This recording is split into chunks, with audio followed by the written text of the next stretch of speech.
It's October, and you know what that means. The greatest holiday known to mankind is around the corner. Halloween. So I thought we'd take this month and talk about some of these horror movies, mainly the ones that kind of mean something to me, I don't really care for horror movies, but I can appreciate horror movies, and I got no problem with people that love horror movies. But I like to talk about the one that scared me the most, the one that ruined it for me, the one that I love the most, and the one I think is kind of underrated. So with that, I'm going to talk about the one first that scared the shit out of me as a goddamn kid. Oh my god, I still hate this damn movie. Let's talk about Child's Play.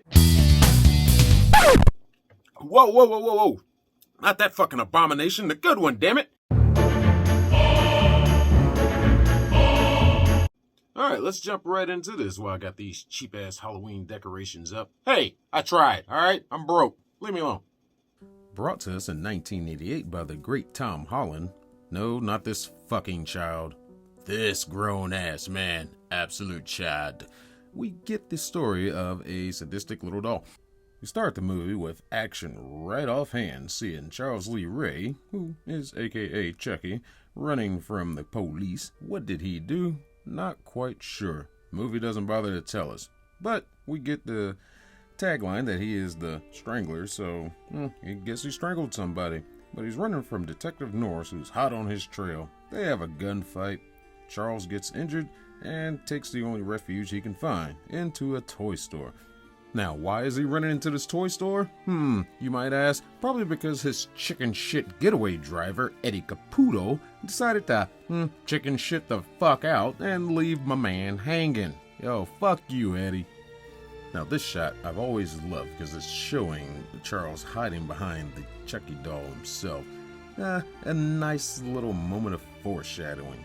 But Charles is injured from the gunfight he's had with Detective Norris and down on his luck and desperate, needs to find a way to get out. So, he gets out of his body and using the dark magic that he's learned somewhere, we'll find that out later, he transfers his soul into the first thing he can find, I guess because it looks humanoid, the good guy doll.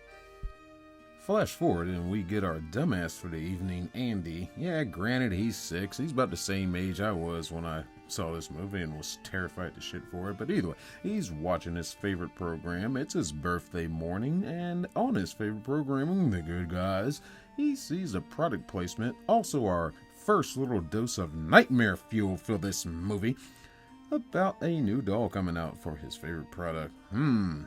Wheels start turning. How do I get this? Let's coax mom with some cereal, breakfast, toast, mess. And maybe she'll buy it for me. So it puts the plan in action, and mom's like, oh, that's so cute, but I got something else for you. How about some clothes, bitch? And sadness ensues. But mom goes to work, and her good friend Maggie knows of her dilemma and says, hey, I got the hook for you in the alley. Yeah, the alley. But she buys this damn doll off of a bum, no questions asked. Why the hell not? Where'd you get this damn thing? Doesn't matter. Let's take it home. Let's give it to our son because I want to enjoy the delightfulness on his face. And just the joy he's going to have. He's going to love me so much more. But speaking of delightfulnesses on faces, this look should have thrown this damn doll in the trash to begin with. So mom has to work late, and good old friend Maggie comes on over to babysit Andy for a while until she gets home, and Andy's having a good time with Chucky in the living room when it's time to go to bed, finally. Put this kid to bed, put him to rest, dear God. But Chucky wants to watch the 9 o'clock news for some reason. Because they're talking about his good old friend Eddie Caputo. But Maggie's just like, no, time to go to bed. Puts him to bed, and Chucky's like, fuck you, I'm going to watch the news. And this is raising suspicion to her a little bit while she's in the kitchen putting up things. And we get this point of view shot from Chucky for the first time, so we know he's on the move. And also from his point of view, he pulls a rope-a-dope on good old Maggie, grabs his favorite tool, sends her on an all-fucking expenses-paid flight into the ownership of a Dodge Ram. And if you can't dodge it, ram it.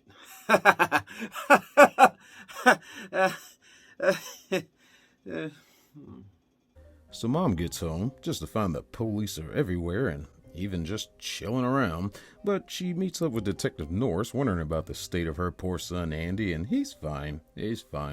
But something arouses suspicion about the size of the footprints on the counter made in flour, and, well, they're too big to be Andy's, but Andy gets a little curious himself, maybe not the dumbass of the movie, and thinks it is Chucky. He tries to tell, and nobody wants to believe him, of course, because he's just a dumb little kid. Okay, hold on. The forensic investigation team is right there, and they see this flour, and they see these shoe prints, but they don't see the good guy logo right there in the damn footprints. Am I tripping?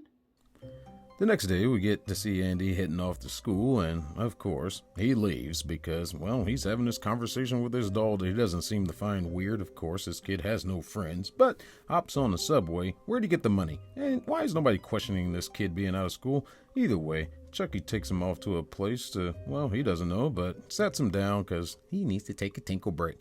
And Eddie is asleep inside his domicile that we find out this is where he's hiding out. So Chucky just goes in knowing that it's nice and cold outside and wants to help him stay warm. Now Eddie gets up and hears something suspicious, and of course he fires at it, and dumbass continues to hold the crown of dumbass and runs towards the gunfire. How did he survive this explosion? Where was he? I don't know. So much curiosity going on here. Alright. This shithead ran to the house towards the gunshots. Explosion. Chucky's somewhere. They both make it back to the police station unscathed. What am I missing?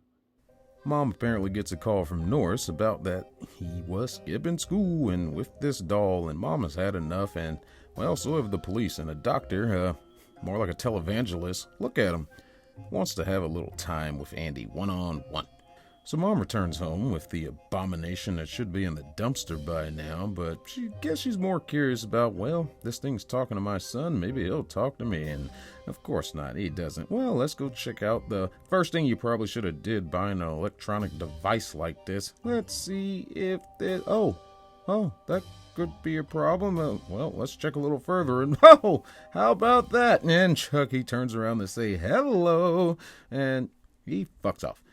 So, finding him underneath the couch is like, all right, little fucker, you gonna say something or I'm throwing you in the fire? And we get the first words from Chucky, summarizing her to a T. You stupid bitch. So Chucky kicks her ass because, well, of course he does. He's 2 feet fucking tall. Gives her a little something to remember him by and fucks off. Knowing what she knows now and seeing what she saw, she goes to Detective Norris for help and tries to show him proof of what happened, and of course he doesn't believe her. So she decides to take matters in her own hand. Gotta find that bum that I bought this damn thing from. She finds him and wants answers. Well, he wants her, and Norris, following her, says, nope, I don't want you to do that, sir. So deals with him in a cordially manner, and she still wants to have Norris believe her, but he's just not buying it. He's like, I'm just going to take you home. She's like, fuck you.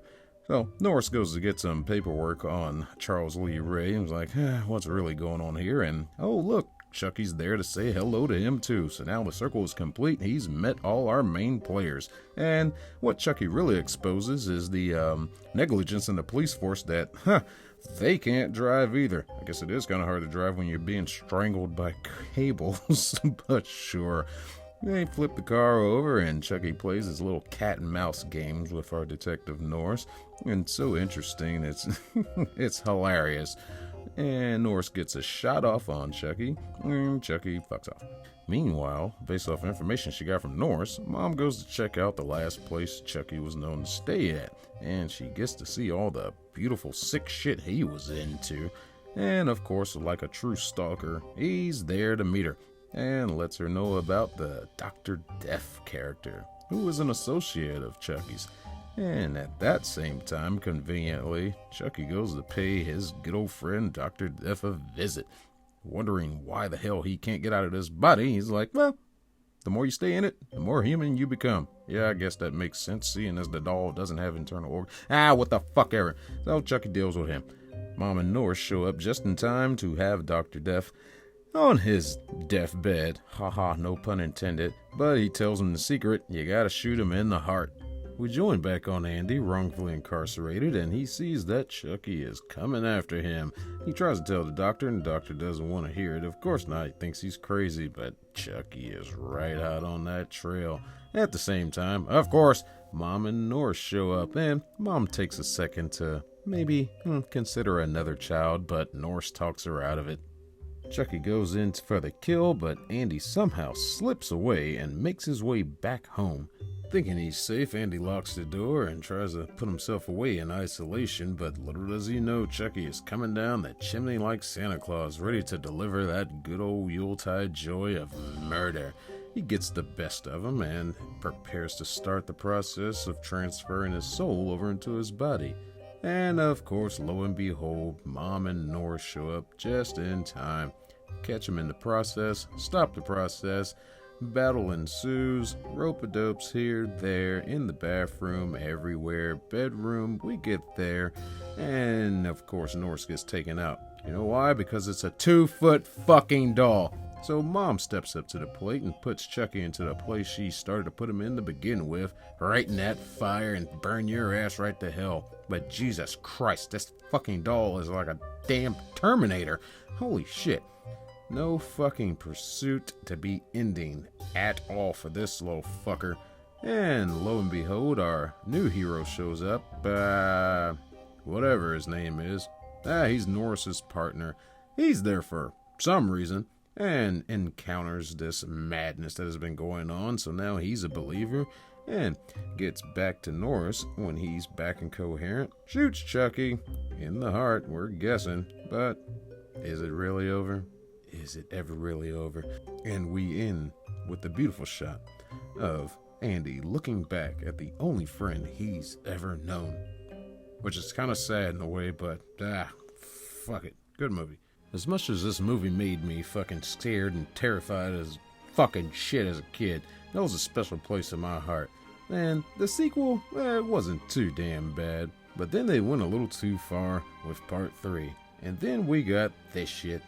This shit, what the fuck was this? And of course, this fucking abomination. Either way, I think the franchise will hold strong. What's gonna come next? Well, it looks like they're talking about a TV series, but I ain't got no time for that shit. Now, what can I say? Yeah, I hated the movie, but still kind of love it.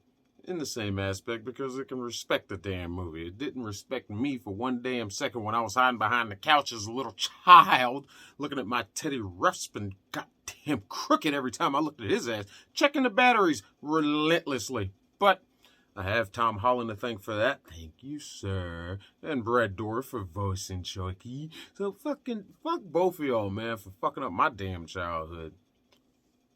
But I love you both. Join us next week.